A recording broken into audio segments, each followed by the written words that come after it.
जय श्री राम दोस्तों। आज हम आपके लिए एक नई श्रृंखला लेकर आए हैं जिसमें हम एकल स्वामित्व के अधिकार, उससे आशय एवं उसका हम पूर्ण विवरण देखेंगे। चलिए हम देर न करते हुए जल्दी से अपनी वीडियो का प्रारंभ करते हैं। एकल स्वामित्व क्या है? एकल स्वामित्व व्यापारिक संगठन का प्राचीनतम एवं सरलतम स्वरूप है। यह बहुत पुराना स्वरूप चला आ रहा है। जब बहुत पुराने समय में जब व्यापार का प्रारंभ हुआ था तो एकल स्वामित्व के रूप में ही उसका प्रारंभ हुआ था। इसलिए उन्होंने कहा है कि व्यापारिक संगठन का प्राचीनतम यानी कि पुराना और बहुत सरल स्वरूप है एकल स्वामित्व।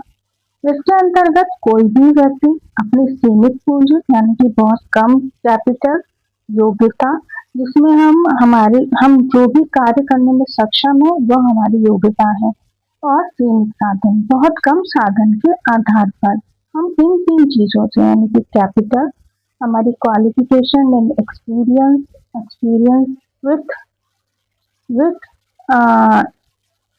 आपकी क्या है उसमें इन कार्यों में करने में आप सक्षम हैं, उन कार्यों को लेकर, और बहुत कम साधन, बहुत ही कम हमारे पास सुविधाएं हैं, उन सुविधाओं से हम व्यापार का प्रारंभ कर सकते हैं।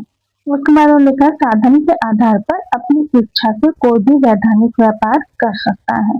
इस प्रकार व्यापार के प्रारंभ एवं संचालन का दायित्व एवं जोखिम अकेले एक ही व्यक्ति को सहन करना पड़ता है। देखिए, जोखिम में अगर मान लीजिए हानि होती है तो उस व्यक्ति को ही उसकी पूर्ति करनी पड़ती है। अगर वो उसकी दुकान लॉस में गई तो उसका लॉस, अगर प्रॉफिट में गई उसकी शॉप या वो जो भी बिजनेस कर रहा है वो बिजनेस, तो प्रॉफिट भी उसी का रहता है, उस अकेले व्यक्ति का रहता है। ठीक है। एकल व्यापारी अपने व्यापार के कुशल संचालन के लिए अपने परिवार के सदस्यों एवं कर्मचारियों की सहायता ले सकता है। देखिए, वो ये कह रहे हैं कि अगर हमारी फैमिली में कुछ ऐसे मेंबर्स हैं जो हमारी हेल्प करना चाहते हैं तो हम उनकी हेल्प इसमें ले सकते हैं। उसके अलावा कर्मचारी में अगर हम कोई हेल्पर की जरूरत है हमको, तो हम हेल्पर भी अपने पास रख सकते हैं और उसके बदले उनको हम सैलरी देकर उनसे हम कार्य करवा सकते हैं। और उसके बाद वो कह रहे हैं कि महत्वपूर्ण विशेष बात यह है कि व्यापार के संचालन एवं लाभ हानि का अधिकार केवल एक ही व्यक्ति विशेष पर होता है। वो क्या कह रहे हैं कि महत्वपूर्ण एवं विशेष बात यह है कि व्यापार के संचालन एवं लाभ और हानि का अधिकार केवल एक व्यक्ति विशेष पर ही होता है, एक ही व्यक्ति विशेष पर होता है।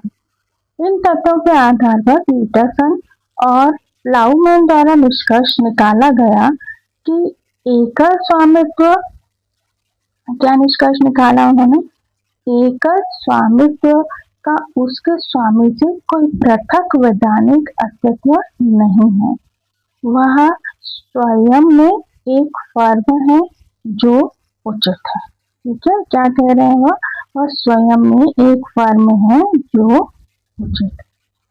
ठीक है, उम्मीद है आपको इतना समझ में आ गया होगा। अब हम देखते हैं कि एकाकी व्यापार का सामाजिक महत्व किन कारणों से है। अब एकाकी व्यापार भी हमने समझा और एकाकी स्वामित्व भी हमने समझा।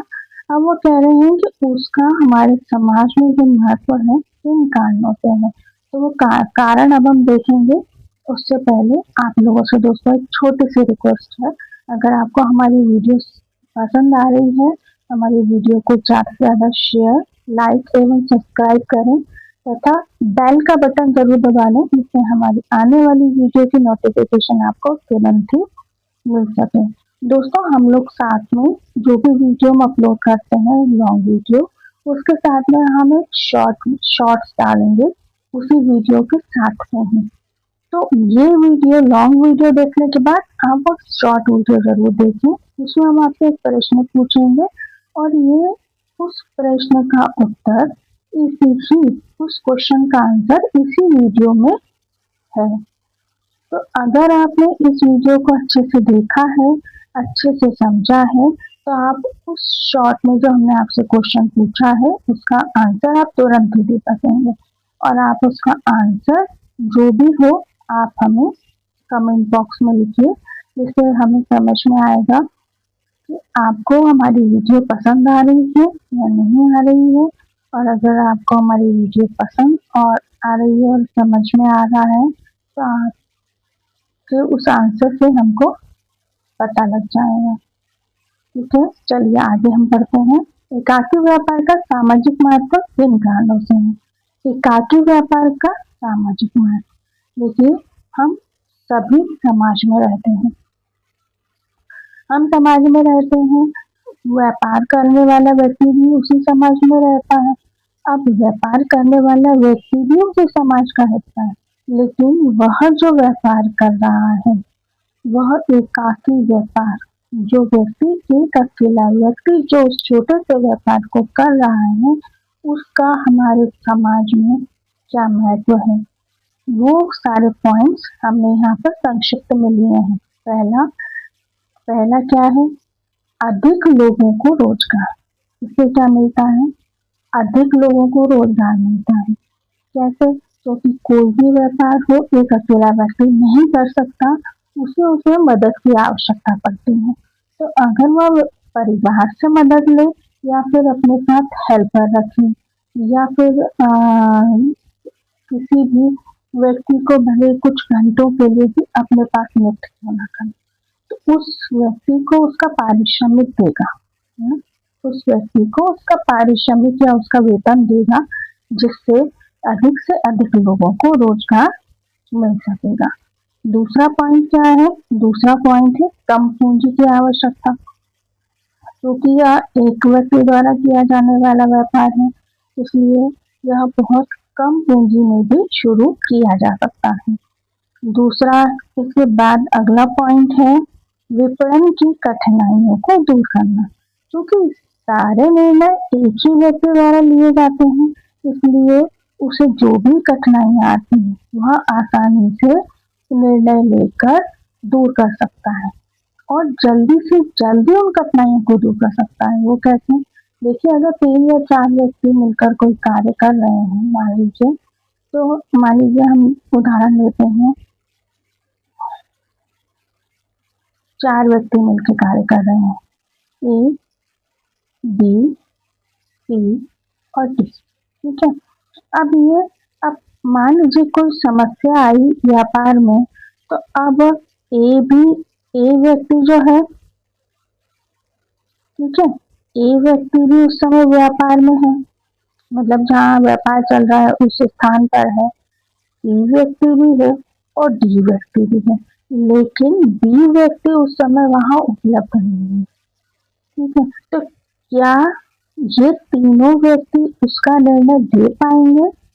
नहीं, उसमें क्या निर्णय लेना है वह नहीं ले सकते जब तक बी व्यक्ति अपना साथ में सहयोग ना करे, मतलब उसका सहयोग सिर्फ उस कार्य के उस कठिनाई के समय में उस हल में उसकी सिर्फ यस और नो ही उसका सहयोग है।